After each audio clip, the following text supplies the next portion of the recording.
Buenas noches, viajero de los sueños. Hoy no vienes a luchar contra dragones ni a resolver acertijos imposibles.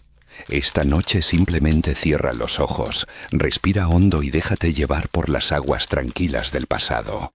Porque aunque las olas suenen suaves en tu mente, las historias que te contaré fueron, en su tiempo, verdaderas tormentas. Antes de seguir, recuerda que en este rincón de historias aburridas para dormir, el único esfuerzo que tienes que hacer es darle like a este video, suscribirte al canal y dejar que tu mente flote en la corriente del relato. Tú descansas, yo me encargo del resto. Esta es la historia de un hombre llamado Juan Díaz de Solís.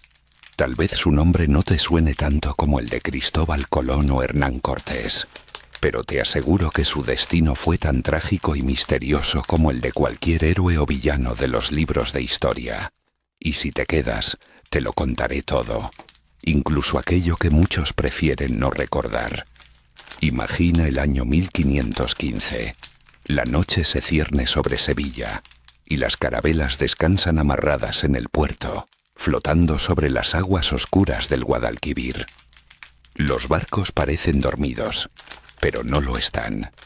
Hay hombres caminando de un lado al otro, cargando provisiones, revisando mapas, ajustando velas. Entre ellos, un hombre alto, de rostro serio y barba recortada, se detiene frente al mástil principal. Ese hombre es Juan Díaz de Solís, piloto mayor de la Casa de Contratación de Sevilla, un título que no cualquiera ostentaba. Era básicamente uno de los mejores navegantes de la corona española. Pero, ¿por qué arriesgarse a cruzar el océano? ¿Por qué dejar la comodidad de Europa para adentrarse en lo desconocido? La respuesta es simple y a la vez complicada. Por ambición, claro, pero también por curiosidad. En aquella época el mundo era un tablero incompleto. Había rumores de un paso secreto que conectaba el Atlántico con el Mar del Sur, el mismo que luego sería conocido como el Pacífico. Los mapas estaban llenos de espacios en blanco, con monstruos dibujados en las esquinas. Los hombres como Solís querían llenar esos vacíos y llevarse la gloria en el intento. España y Portugal estaban en plena competencia por descubrir y conquistar nuevas tierras. Y ahí es donde empieza la tragedia. A Juan Díaz de Solís le encargaron encontrar un paso al otro lado del continente americano. Un estrecho, un atajo hacia las riquezas de Asia, lo que hoy conocemos como el Estrecho de Magallanes. Pero claro, en ese entonces nadie sabía dónde quedaba. Solís no era un novato. Había navegado con Vicente Yáñez Pinzón y también había participado en las expediciones de las Antillas. Conocía bien los vientos, los astros y las mareas. Pero esta vez, su viaje lo llevaría a un sitio donde el mapa se termina y donde la realidad se vuelve leyenda. Partió de Sanlúcar de Barrameda en octubre de 1515 con 3 naves. Las carabelas eran pequeñas, estrechas, olían a madera húmeda y a sal. Los hombres a bordo, unos 70 en total, sabían que podrían pasar meses sin tocar tierra firme. Llevaban agua, bizcochos duros como piedra, carne salada y queso enmohecido. Pero llevaban también algo más. Miedo. Miedo al mar desconocido, a los caníbales de los que hablaban las leyendas, al escorbuto que te deshacía las encías hasta que los dientes se caían solos. El viaje fue largo y agotador. Cruzaron el océano Atlántico guiándose por las estrellas, soportando tormentas y calmas chichas, esas que dejaban los barcos inmóviles durante días, sin un soplo de viento. A veces los marineros creían ver luces en el horizonte, como si el cielo y el mar se mezclaran en un mismo espejo, y en esas noches, algunos pensaban que habían llegado al fin del mundo. Pero aún faltaba lo peor. Cuando finalmente llegaron a las costas del actual Brasil, descansaron, exploraron ríos, hablaron con algunas tribus locales, tomaron notas y dibujaron mapas. Pero Solís tenía una misión muy clara. Debía seguir hacia el sur, y entonces, sin saberlo, se encaminó hacia su destino fatal. porque al avanzar por el litoral, los barcos entraron en un enorme estuario de aguas dulces y saladas, mezcladas, turbulentas y grises. Lo que hoy conocemos como el Río de la Plata. Imagínatelo en aquel momento, sin ciudades, sin luces, sin buques mercantes. Solo un mar de agua marrón, rodeado de tierras bajas y selvas espesas. Solís creyó que quizá había encontrado el famoso paso hacia el otro océano. Pero lo que había encontrado era otra cosa. Algo que cambiaría su vida y por desgracia también su muerte. El viento soplaba suave aquella tarde en que Solís decidió descender del barco junto a un pequeño grupo de hombres. Dejaron las carabelas ancladas cerca de la costa y bajaron en un bote más pequeño, remando lentamente hacia la orilla. Los cronistas dicen que eran 7 u 8 en total. Imagina los remos entrando y saliendo del agua, las gaviotas chillando en lo alto, y un silencio extraño, como si el tiempo mismo contuviera la respiración. En la costa, un grupo de indígenas los observaba desde lejos. Eran los charrúas, un pueblo nómada, cazadores y guerreros. Para ellos, aquellos hombres de hierro que bajaban de los barcos eran algo incomprensible. Venían con ropas brillantes, espadas y extraños objetos colgando del cinturón.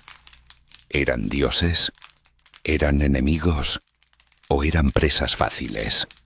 Lo que ocurrió después es materia de debate entre los historiadores, pero lo cierto es que Solís y sus hombres nunca regresaron al barco. Los que esperaban en las carabelas vieron desde lejos cómo los marineros eran rodeados. Algunos dicen que hubo un enfrentamiento rápido, otros afirman que fue una emboscada, pero el resultado fue el mismo. Los cuerpos de Solís y su tripulación quedaron en tierra y jamás volvieron a aparecer. Y lo que ocurrió con ellos, eso es algo que todavía, hoy en día, sigue generando escalofríos. Se dice que los charrúas capturaron a los exploradores y los devoraron en un ritual caníbal. Sí, has oído bien. Canibalismo. Una práctica que en aquella época los europeos consideraban el colmo de la barbarie, aunque ellos mismos practicaban otras brutalidades igual o peores en sus conquistas. Los marineros que quedaron en los barcos, aterrados, prefirieron no intentar rescatar a sus compañeros. Levantaron anclas, viraron el timón y emprendieron el regreso a España. Llevaban consigo la noticia del trágico fin de Juan Díaz de Solís, pero también la certeza de que las tierras al sur del Brasil no serían fáciles de conquistar. La muerte de Solís marcó el primer contacto violento entre europeos y nativos en el Río de la Plata. Un encuentro breve, sangriento y con consecuencias que resonarían en la historia durante siglos. Pero antes de que el sueño te venza del todo, déjame contarte algo más. Porque esta historia, aunque parezca que acaba aquí, en realidad apenas está comenzando. Dicen que el agua guarda secretos, que los ríos como el tiempo nunca revelan del todo lo que arrastran en su corriente, y el Río de la Plata, ese estuario inmenso donde el agua parece un espejo grisáceo y el horizonte se confunde con el cielo, es uno de esos lugares cargados de misterios sin resolver. Los sobrevivientes del viaje de Solís, aquellos que quedaron a bordo de las naves, nunca olvidaron lo que vieron desde cubierta aquella tarde. Imagina la escena, los botes acercándose a la orilla, los hombres pequeños desde la distancia, y luego una confusión de movimientos, gritos ahogados por la distancia, lanzas alzándose como ramas contra el viento, y finalmente, el silencio. No hubo señales de vida después de eso. Ningún marinero volvió a subir a los botes. Solo el rumor del agua y las aves girando en círculos sobre la costa. Los barcos quedaron a la deriva un tiempo corto, pero para los hombres que allí esperaban, pareció una eternidad. ¿Qué hacer? ¿Desembarcar y arriesgarse a correr la misma suerte? ¿O regresar a España con la vergüenza y el miedo clavados en la piel? Eligieron lo segundo.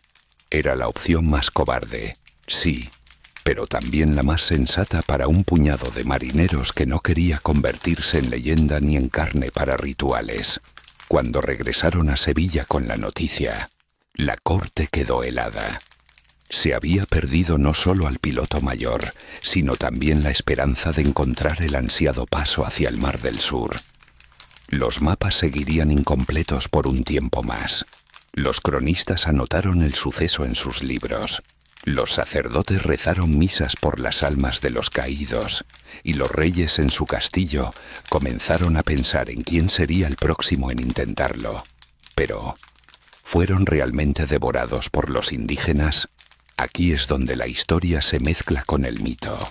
Algunos relatos de la época aseguran que sí, que los charrúas practicaban canibalismo ritual, devorando a sus enemigos como una forma de obtener su fuerza y valor. No era un simple acto de hambre, sino un ritual sagrado, una manera de absorber el espíritu del adversario. Desde la perspectiva europea, aquello era horror puro. Desde la perspectiva indígena, era parte de un ciclo de vida y muerte que tenía sentido en su cosmovisión. Sin embargo, otros historiadores creen que estas versiones fueron exageradas, tal vez porque los cronistas españoles necesitaban justificar la violencia posterior. Es más fácil conquistar a un pueblo si lo describes como salvaje y bárbaro.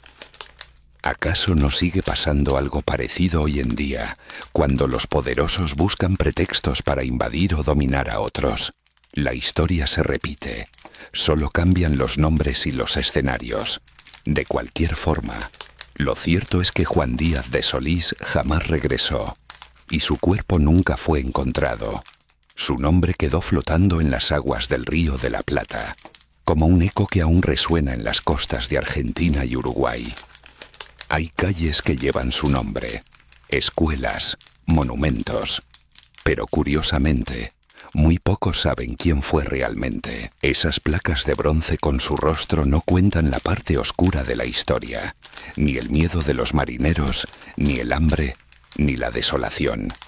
Después de la tragedia, otros navegantes siguieron explorando la región. Uno de ellos, Sebastián Caboto, encontró años más tarde un puñado de objetos de Solís. Un casco, unas piezas de armadura, una espada oxidada.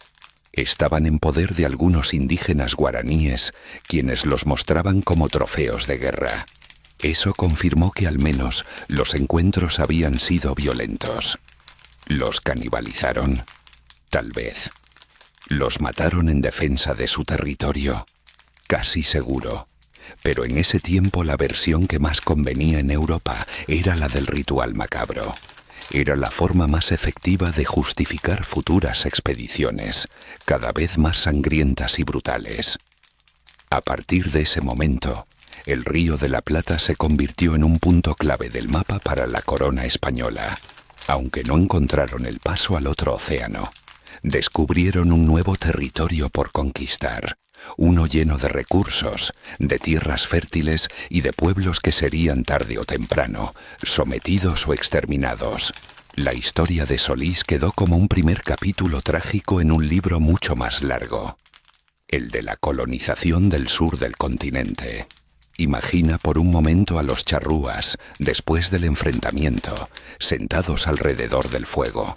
Tal vez contaron su propia versión de los hechos esa misma noche, en su lengua ancestral, pasando la historia de boca en boca. En esa versión, ellos no eran los villanos, sino los defensores de su tierra, los que evitaron que un grupo de hombres extraños abriera la puerta a un mal mayor. Y quizá, sin saberlo, tuvieron razón, porque lo que vino después de Solís fue aún peor. Los españoles regresaron al Río de la Plata unos años más tarde, con más barcos, más soldados, más armas, y con un objetivo mucho más claro: fundar ciudades, controlar territorios y borrar del mapa a los pueblos originarios. Así nació Buenos Aires, primero como un asentamiento fallido y luego como una ciudad definitiva. Y con ella comenzó la larga historia de choques entre culturas, donde el poder y la violencia se impusieron sobre las costumbres locales. Mientras tanto, el nombre de Solís quedó atrapado en el tiempo, como si fuera un fantasma que aún ronda por las orillas del río. Algunos pescadores, en las noches más silenciosas, dicen escuchar el sonido de remos que golpean el agua, como si un bote invisible siguiera acercándose a la costa, una y otra vez, sin descanso. ¿Es el espíritu de Solís buscando el paso hacia el otro océano? ¿O es simplemente el viento jugando con la memoria? Lo cierto es que más allá del sueño en el que ya te estarás sumergiendo, esta historia nos deja una enseñanza curiosa. A veces, los grandes exploradores no encuentran lo que buscan, pero son encontrados por su propio destino.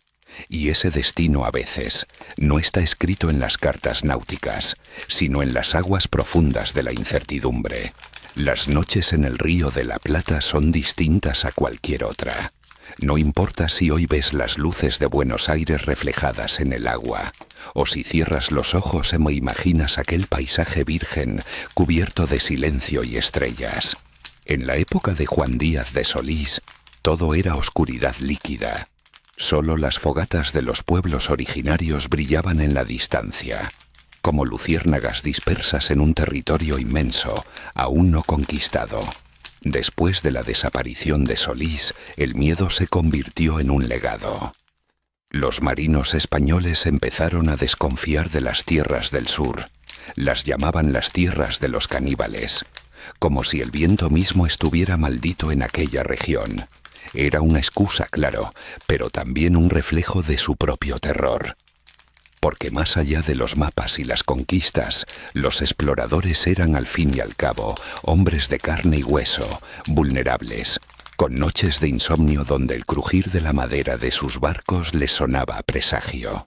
Pasaron los años y aunque la historia de Solís quedó en las crónicas oficiales, algunos de sus compañeros sobrevivientes contaron versiones alternativas, historias que no siempre se escribieron, pero que circularon de boca en boca en los puertos de España y Portugal.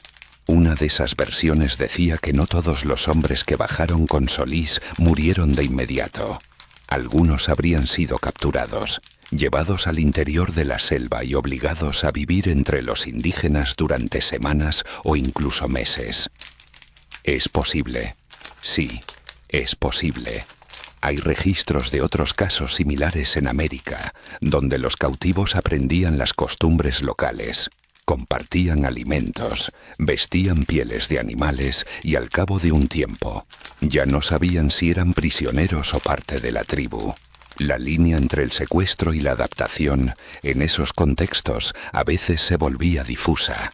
Imagina por un momento a uno de esos marineros, sentado junto al fuego, escuchando los relatos de los charrúas o los guaraníes, entendiendo poco a poco su idioma, su visión del mundo, sus dioses. Tal vez pensó en su casa en España, en su familia lejana, pero también empezó a mirar de otra manera el mundo que tenía delante, porque en el fondo, todos los seres humanos, cuando el miedo baja y la supervivencia es la prioridad, terminan encontrando formas de adaptarse.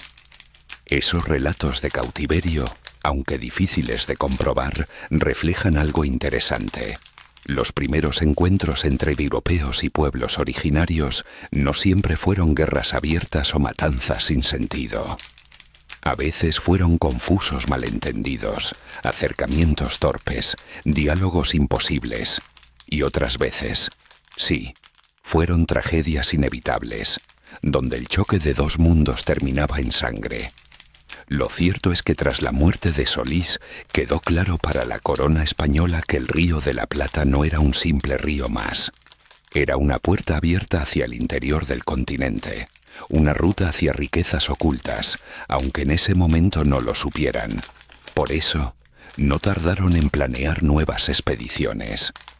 Años después llegaría Sebastián Caboto, otro navegante al servicio de España, que remontaría el Paraná y descubriría sin saberlo el corazón mismo de lo que hoy es Sudamérica.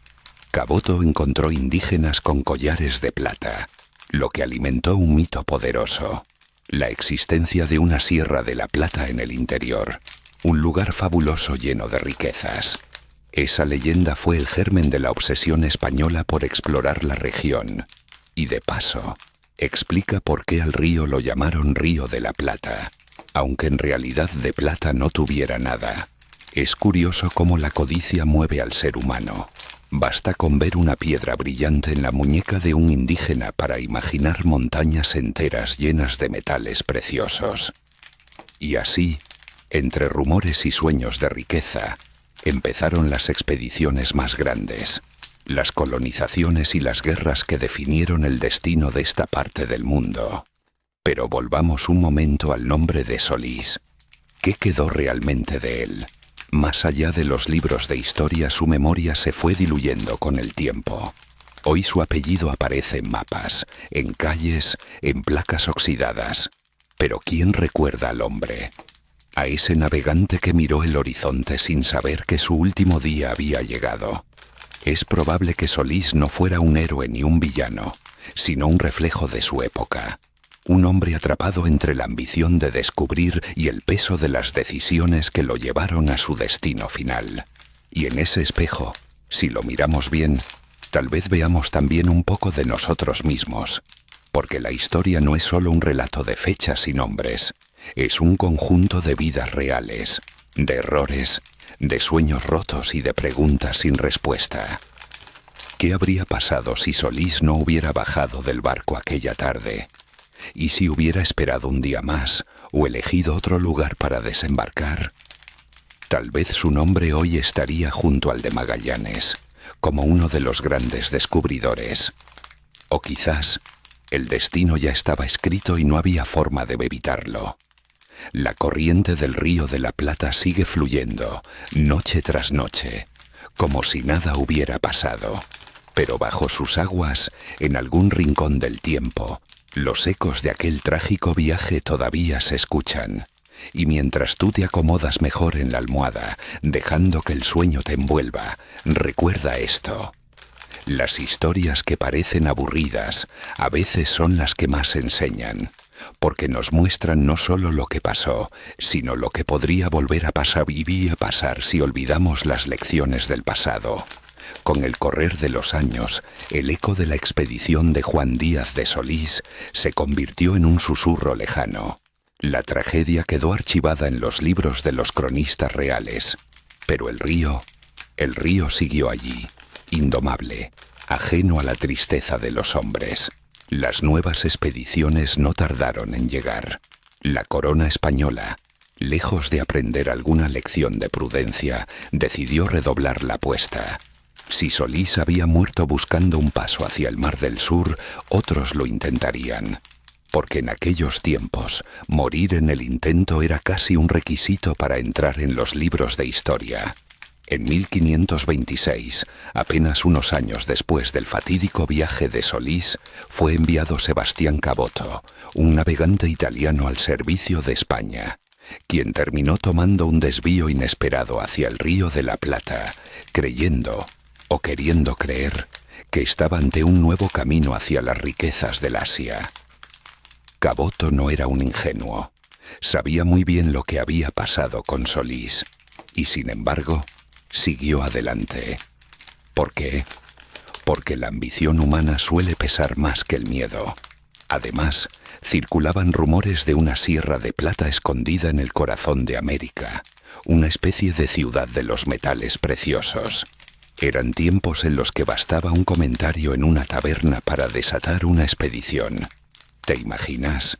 Un hombre con un mapa incompleto, otro con una historia escuchada de un náufrago. Y listo, una flota de barcos rumbo a lo desconocido. Caboto subió por el río Paraná, estableció un fuerte llamado Sancti Spiritus y por un momento pareció que la aventura sería distinta a la de Solís, pero número.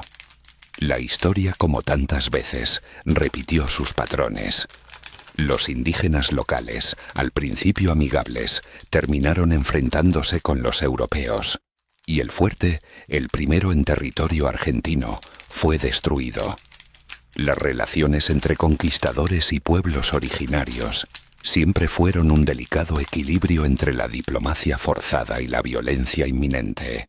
Es como si ambos supieran, desde el primer apretón de manos, que tarde o temprano todo se resolvería por la espada.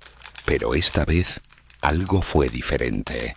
Los españoles ya no venían solo a explorar, venían a quedarse. La llegada de nuevas oleadas de conquistadores, con más barcos, más soldados y sobre todo más ambición, marcó un cambio definitivo. Ya no eran exploraciones de reconocimiento, sino pasos concretos hacia la colonización. Los pueblos originarios del Río de la Plata, como los guaraníes, los charrúas, los querandíes, pronto se dieron cuenta de que el hombre blanco no se iría. Las primeras expediciones, como la de Solís, habían sido advertencias. Las siguientes serían invasiones. Y aquí entra en juego otro personaje curioso de la historia, Pedro de Mendoza, quien en 1536 fundó la primera Buenos Aires, un asentamiento que fracasó en menos de 5 años, rodeado de hambre, escasez y ataques constantes de los pueblos locales. Los cronistas de esa época cuentan que los colonos comieron hasta ratas y zapatos hervidos para sobrevivir. Se dice que los querandíes, al principio amistosos, se hartaron de los abusos y destruyeron el asentamiento, empujando a los europeos al borde de la extinción. Es curioso cómo los conquistadores, que llegaban con la idea de someter a otros, terminaban a veces sometidos por la naturaleza, el hambre y el clima, porque el Río de la Plata no es solo un estuario. Es un monstruo de agua dulce, con mareas cambiantes, tormentas impredecibles y mosquitos que pueden volver loco a cualquiera. Y sobre todo, está rodeado de una tierra que no se deja domar fácilmente. Muchos españoles murieron allí, no por las flechas ni por las lanzas, sino por la falta de comida, las enfermedades y el desarraigo. Porque conquistar un territorio no es solo plantar una bandera, es lidiar con la soledad, el miedo y la certeza de estar a miles de kilómetros de casa, en un lugar donde cada amanecer es una amenaza y cada anochecer, un suspiro de alivio por haber sobrevivido un día más. A veces, cuando uno piensa en estas historias, surge la pregunta inevitable: ¿de verdad valía la pena? ¿Era necesario arriesgar tanto por un puñado de metales, por un mito, por un nombre en los libros? Tal vez Solís, si hubiera podido ver el futuro desde la cubierta de su barco, habría dudado un poco más antes de bajar a la costa. Pero la historia no se escribe con el diario del lunes como suele decirse. Se escribe con el impulso del momento, con la ignorancia del presente y con la soberbia de quien cree que puede controlar el destino. Hoy, cuando miramos el Río de la Plata, solemos ver un paisaje tranquilo. Los barcos pasan, las ciudades crecen, los turistas sacan fotos. Pero el agua sigue guardando secretos. Debajo de esa superficie gris hay restos de barcos antiguos, anclas oxidadas, tal vez huesos humanos, quizás pedazos de armaduras de aquellos primeros navegantes que soñaron con encontrar un paso hacia las Indias y terminaron encontrando su propia tumba acuática. Y tú, mientras cierras los ojos y te dejas llevar por el sueño, puedes imaginar ese río en calma, sabiendo que bajo su espejo de agua se esconden historias que todavía hoy siguen latiendo en el fondo. Con el tiempo, el Río de la Plata se convirtió en un escenario de obsesiones. Era como una puerta entreabierta hacia un mundo desconocido, un umbral entre el Atlántico y el interior profundo de Sudamérica. Los europeos, desde sus carabelas, lo miraban con una mezcla de fascinación y temor. Sabían que ese río, que parecía un mar, podía ser la entrada hacia un paraíso de riquezas, o el camino directo hacia la muerte, como ya le había pasado a Solís, después de la fallida fundación de Buenos Aires por Pedro de Mendoza. Los sobrevivientes escaparon río arriba, buscando refugio en el fuerte de Asunción, en lo que hoy es Paraguay.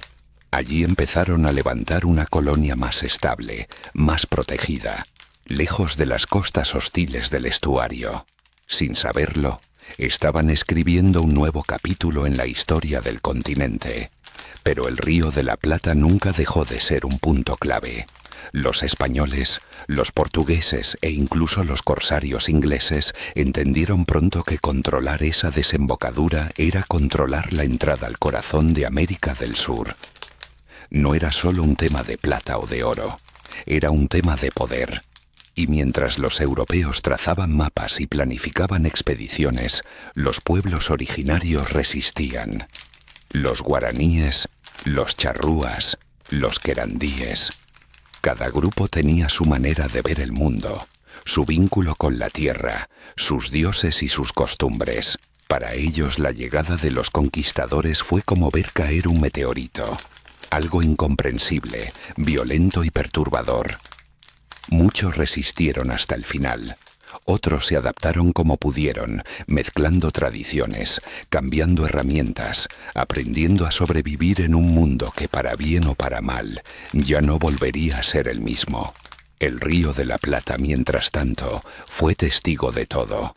Sus aguas, como un espejo inmenso, reflejaron las banderas de España, las velas portuguesas, las primeras carretas de los colonos, las huidas desesperadas, los pactos de paz rotos, los intercambios de alimentos y los combates al amanecer. Y mientras los imperios se disputaban el control, las leyendas crecieron. Algunos hablaban de un tesoro oculto en las profundidades del río, de cofres que los españoles habrían arrojado al agua al verse rodeados, de restos de armamento hundido y de barcos fantasmas que en las noches de niebla todavía navegan, silenciosos, siguiendo la corriente hacia el Atlántico. Hay pescadores que aseguran haber visto luces extrañas sobre el agua en ciertas madrugadas. Otros cuentan que, si uno guarda silencio total en la costa, puede escuchar los remos de una canoa invisible, como si los espíritus de los antiguos habitantes siguieran cruzando de una orilla a la otra, ignorando por completo la historia de los conquistadores. Pero más allá de las leyendas, lo cierto es que la tragedia de Juan Díaz de Solís marcó un antes y un después. Su nombre quedó grabado en los documentos oficiales, sí, pero también en ese rincón del inconsciente colectivo donde se guardan las advertencias no dichas. Porque la historia no siempre es un cuento heroico. A veces es un recordatorio incómodo de lo que pasa cuando el deseo de conquista es más fuerte que la prudencia. Cuando el ansia de riqueza nubla el juicio y cuando los hombres olvidan que, al final, la naturaleza siempre tiene la última palabra.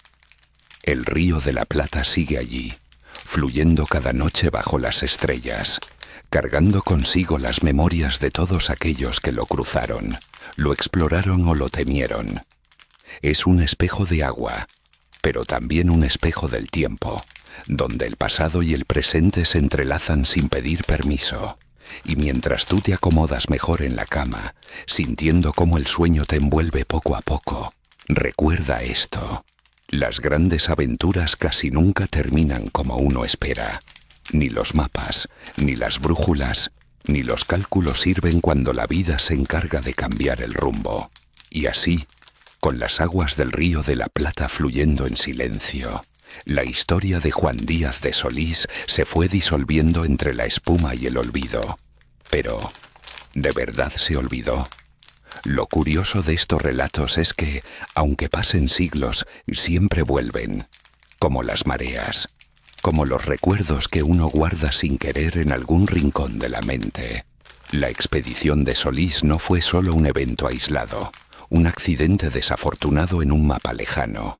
Fue un reflejo de un momento muy particular de la humanidad, la época en que el hombre europeo creía que todo lo desconocido le pertenecía por derecho. Una época en la que se navegaba sin GPS, sin garantías, empujados por la ambición y la arrogancia. Se pensaba que los mares, las selvas, los ríos y hasta las personas podían ser conquistados, puestos bajo un estandarte, dibujados en un papel y repartidos como si fueran fichas de ajedrez. Pero la historia caprichosa, como siempre, demostró que las cosas no son tan simples. El trágico viaje de Solís no fue un simple fracaso. Fue un punto de quiebre, un momento en el que la naturaleza, Los pueblos originarios y la propia realidad se encargaron de poner límites al sueño de conquista. Las flechas y las lanzas de los guaraníes no solo detuvieron a un puñado de hombres, detuvieron por un tiempo la expansión desmedida del Imperio español hacia esas tierras. Fueron un recordatorio brutal de que había otras formas de ver el mundo, otras formas de vivir y entender el territorio, que no todo lo que brilla es oro y que no todo lo que se encuentra se debe tomar. Hoy, siglos después, seguimos cruzando esas aguas en transbordadores, en buques mercantes, en aviones que sobrevuelan la desembocadura. Desde el cielo, el río de la Plata parece un espejo de mercurio derramado, un gigante de agua dulce que, pese a los avances tecnológicos, sigue siendo un misterio en muchos aspectos. Si uno se detiene a pensar, la historia de Solís es casi un cuento de advertencia, como esas fábulas antiguas en las que el protagonista, por codicia o imprudencia, termina perdiéndolo todo. ¿Recuerdas la historia bíblica de la Torre de Babel? Los hombres querían construir una torre tan alta que tocara el cielo. Querían ser como dioses. ¿Y qué pasó? La soberbia los condenó a no entenderse más, a la confusión, al caos. Algo parecido ocurrió con los conquistadores. Creyeron poder someter tierras y pueblos sin consecuencias, y en muchas ocasiones esas mismas tierras y esos mismos pueblos los terminaron devorando. Claro, no todo fue tragedia. La llegada de los europeos también cambió el mundo para siempre, para bien y para mal. Nacieron nuevas culturas, mezclas imposibles, ciudades donde antes había selvas, relatos donde antes había silencios. Pero nunca debemos olvidar las sombras de esa historia, las vidas perdidas, las lenguas borradas, los sueños interrumpidos. Detrás de cada estatua de un conquistador hay miles de voces que nunca tuvieron monumento. Cuando pienses en el Río de la Plata, no lo imagines solo como un paisaje turístico o un punto en el mapa de Google. Piensa en él como un testigo silencioso de siglos de encuentros y desencuentros, de sueños rotos y aventuras fallidas, de barcos que llegaron creyendo descubrir algo y terminaron encontrando su destino en la muerte. Y recuerda esto: cada vez que un río guarda un secreto, lo hace en silencio, sin apurarse, sabiendo que algún día alguien lo contará. Hoy hemos abierto juntos ese cofre de memorias. Hoy, mientras tus párpados se cierran y tu respiración se calma, formas parte de esa cadena infinita de historias que nunca mueren del todo. Así que, si esta narración te llevó, aunque sea por un momento, a imaginar esos barcos cruzando las aguas grises, si logré hacerte sentir la brisa de aquel tiempo lejano o pensar en los misterios que todavía guarda el río, entonces mi misión está cumplida. Antes de que el sueño te venza por completo, te invito a que apoyes este canal. Dale like al video, suscríbete y activa la campanita, porque aquí, cada noche compartimos historias que no solo ayudan a dormir, sino que también te hacen viajar por los rincones olvidados del tiempo. Hasta la próxima aventura. Que descanses y sueñes con mares lejanos.